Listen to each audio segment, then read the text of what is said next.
Thank you, Amanda, so much for giving us your time. I couldn't think of anyone better than President and CEO of United Way of Greater Houston to ask for her opinion on the state of the nonprofit right now in Houston and really beyond. So if we can start with that question, that would be great. Yeah, absolutely. And Kelly, thank you so much for having me. You know, when I think about the state of nonprofits today, the first thing I think of is really that we are still in a state of disruption. Since March of last year in particular, my goodness, the world has just turned upside down for the nonprofit space. And we know that for a lot of organizations who have fee-for-service revenue models or depend on in-person events or volunteers to get their work done, it was extremely disruptive. And even in the social services space for nonprofits, which is where United Way squarely sits, even in that space, you saw a real disruption in terms of a huge increase for services and not necessarily that matching increase in revenues to make sure you could get your work done. Yeah. So I think a real fundamental change in disruption. And unfortunately with the Delta variant right now, I think it's still, as people are starting to come out of this, still causing additional disruption.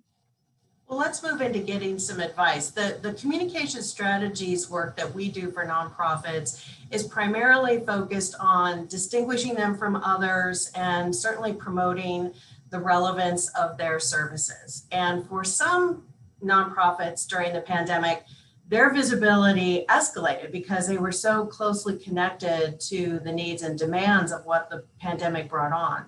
So I'm curious to know what advice you have for those whose services don't necessarily connect directly with what we experienced with the pandemic and are working to reintroduce their relevance now. That's a great question, Kelly. I would say, for a nonprofit, right, you're here for a reason. You have a mission. And so really, and frankly, a time of disruption is in some ways the perfect time to take a step back and think about your identity as an organization, your mission, your vision, and your purpose. And obviously along with that, and I'm, talking to the expert here, but really being able to tell your story and tell stories about how your work has a positive impact on the community. So I would say, find some time to take a breath, step back. All organizations have mission creep over time. Really see how you're serving your mission. And I will also say, in a time where I don't know that every single nonprofit in Greater Houston is going to recover, right? We have over 20,000 nonprofits across this region. That's a lot.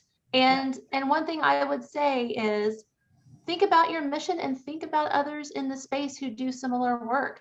Is there a case for joining forces, whether through partnerships or really even through a more integrated way, and see if there's a way for you to all recover together and in a more intentional and strategic way? That's such a great point. I'm not sure that nonprofits necessarily think of strategic partnerships as much as the corporate sector does. And that's a great idea. I think you're absolutely right in that there was kind of a forced opportunity for revisiting people's vision. And I know that, we've talked to nonprofits that have gone through years of adding services and adding coverage area, and their messaging has gotten lost a little bit. It's good to reconnect with that purpose. So you're not just pushing out an inventory of information of what you provide, but that you are reconnecting with your purpose. There's some great actually with regard to how that is impactful on a bottom line too. So it makes a lot of sense. Let me ask you one other question. Houston has a culture that is uniquely strong and optimistic, but just like, we've had multiple hits when things have affected the nation, Houston's also had some unusual circumstances hit simultaneously to that.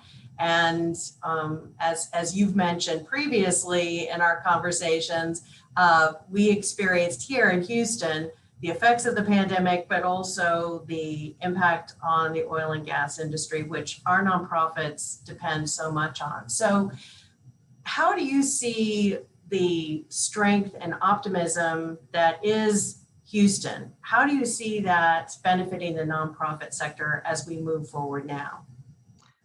Well, Kelly, that strength and good neighborliness and generosity that we all think about when we think about Greater Houston, it is always top of mind, and it all got tested mightily over the last year. We had COVID-19. We had the knock-on effect in the energy industry. Greater Houston Partnership estimates that we lost 350,000 jobs across our region last year, and some of those aren't coming back. So that's something to pause and think about.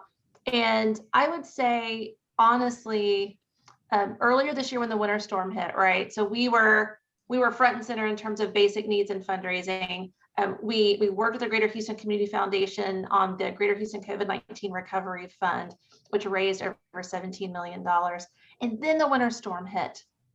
And we paused and we thought about donor fatigue and the uncertainty so many people across our region have because they've lost their job, they've had their hours cut, they've been furloughed, someone in their house is having some sort of challenge.